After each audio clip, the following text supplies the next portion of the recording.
Every character in Money Heist had a wound you could see. Tokyo's recklessness, Berlin's coldness, the professor's control, but there was one character whose wound was invisible. Not because it was small, because it arrived in the middle of the show quietly, off-screen, and changed everything about who he was, without anyone around him fully understanding what had happened. Rio went into that island as a teenager in love. He came back as someone nobody in the crew knew how to reach anymore. And the show never fully gave him the space to explain why. Today we go inside the most invisible character in Money Heist, and the wound that nobody talked about enough. Here is something worth thinking about. Rio is playful, naive, and innocent, compared to his fellow crew members, causing him to be considered the weakest link. That label weakest link followed Rio across 5 seasons. The youngest, the most naive, the one most likely to make an emotional decision at the wrong moment. And the show used that label to explain every mistake he made. And here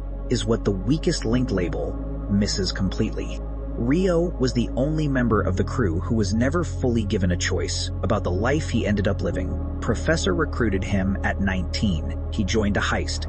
He survived it. He went to an island. He got captured. He got tortured. He got rescued. He got brought into a second heist to be rescued from the consequences of the first one. At what point in that sequence did Rio Aníbal Cortés get to decide what his life was actually going to be? That question, the one nobody in the crew ever asked him, is what this video is about.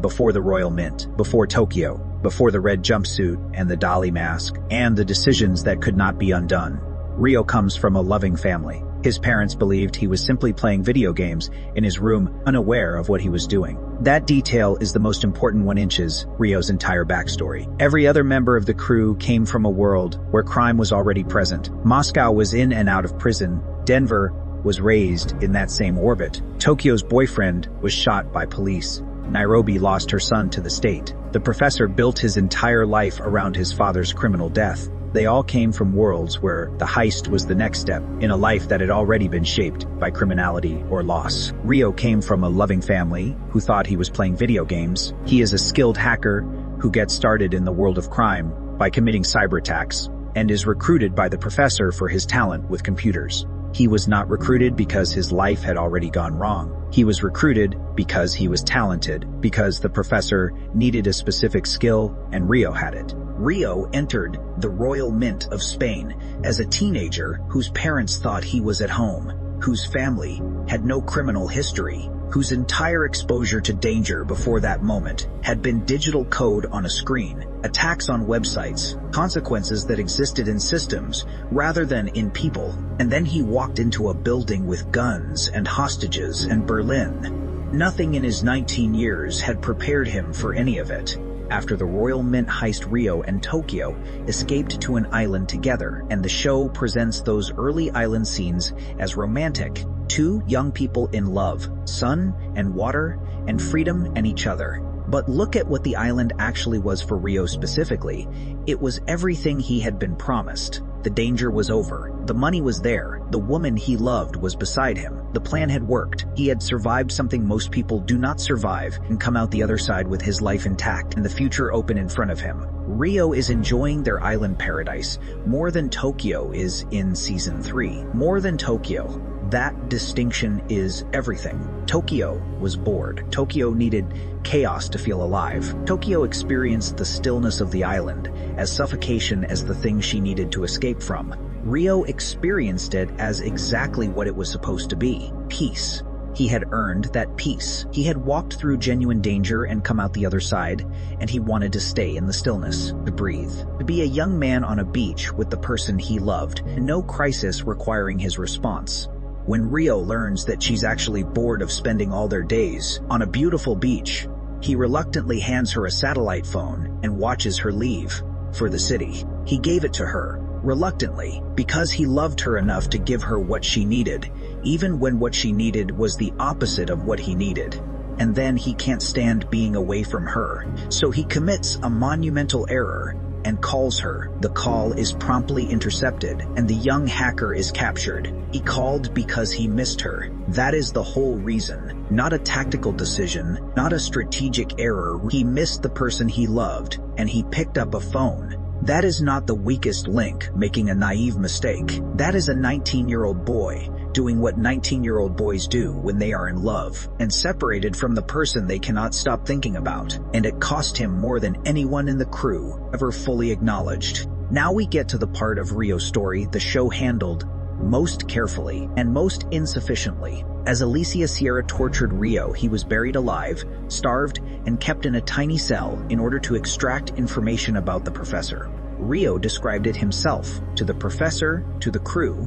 In his own words, he was drugged, he was hung in chains, he could not use the toilet. The only time he was ever cleaned was when someone hosed him down with water. He woke up every single morning wondering if that day was going to be his last. That is what Alicia Sierra did to a teenager who had called his girlfriend because he missed her. And here's the detail that reveals everything about who Rio actually was underneath the weakest link label. He never gave up a single name, not the professor, not Tokyo, not anyone. Through every day of waking up, wondering if it was his last through the chains and the drugs and the cell, he protected every single person in a crew that had never fully protected him back. The professor told him directly anyone would have talked in that situation, but Rio did not. And when he came back, when he walked into the Bank of Spain and the crowd outside chanted his name, the show gave him a hero's return. The crew embraced him. The moment felt triumphant, but inside that triumph, underneath the reunion and the applause, Rio was still in that cell, still waking up every morning, wondering if it was his last. The chains were gone. The damage was not. Rio's first act in the bank is to have an uncharacteristically mature conversation with Tokyo, where he tells her that he doesn't want to be on her roller coaster anymore. The fandom had a complicated reaction to this moment. Some saw it as Rio finally growing up, finally making a healthy decision after seasons of being swept along by Tokyo's emotional weather system. Some saw it as trauma, talking a broken person pushing away the one relationship that mattered.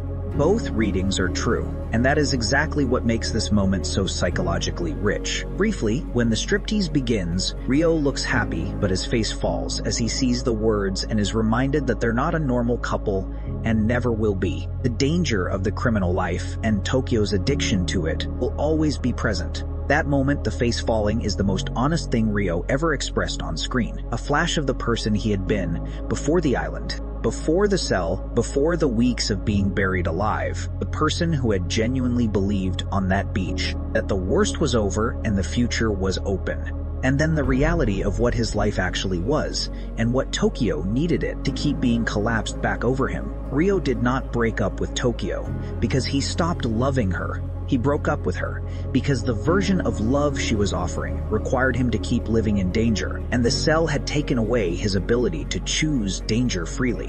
What had once felt like excitement now felt like the thing that had almost destroyed him.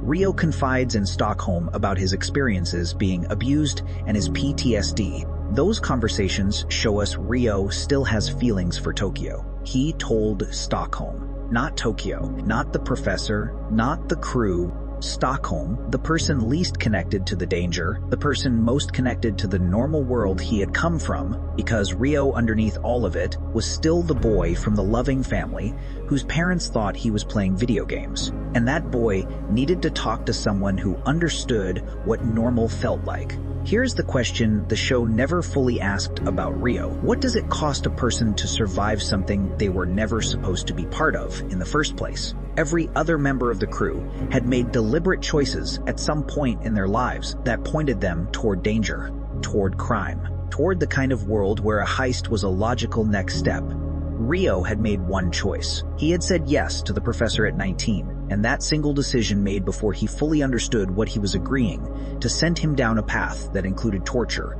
PTSD, a broken relationship, and a second heist he did not choose but could not escape. Season 4 portrays Rio as a jaded and troubled character, haunted by the brutality he suffered. Jaded. At 20-something, a boy who had come from a loving family who thought he was playing video games, now jaded, haunted, carrying damage that had been put inside him by people and systems and choices that were never originally his. Rio is one of the few original gang members to survive until the successful completion of the Bank of Spain heist. He survived. That is the show's version of a happy ending for Rio. But survival is not the same as wholeness, and Rio, who went into the Royal Mint of Spain as the most innocent person in the building, came out of the Bank of Spain as the person who had paid the most invisible price. The weakest link, not because he was the least capable, but because he was the least prepared for what the life actually cost. And nobody, not the professor, not Tokyo, not the crew, ever fully stopped to acknowledge that the cost of Rio's presence in both heists had been paid almost entirely by Rio himself. Rio Aníbal Cortés survived Money Heist. He walked out of the Bank of Spain with money and his life and the people who remained. But the boy who had walked into the Royal Mint, the teenager whose parents thought he was at home playing video games, did not walk out. That version of Rio ended somewhere in a cell, buried alive, refusing to give up the names of people who never fully understood what his silence had cost him. Money Heist called him the weakest link. But the weakest link held under more pressure than almost anyone else in that crew, and did it completely alone. If this changed how you see Rio, or if you think he was always just the weakest link, drop it in the comments. Next video, we go inside the relationship that destroyed more lives than any heist ever did. Tokyo and Rio. Why they were perfect together and completely wrong for each other. See you there.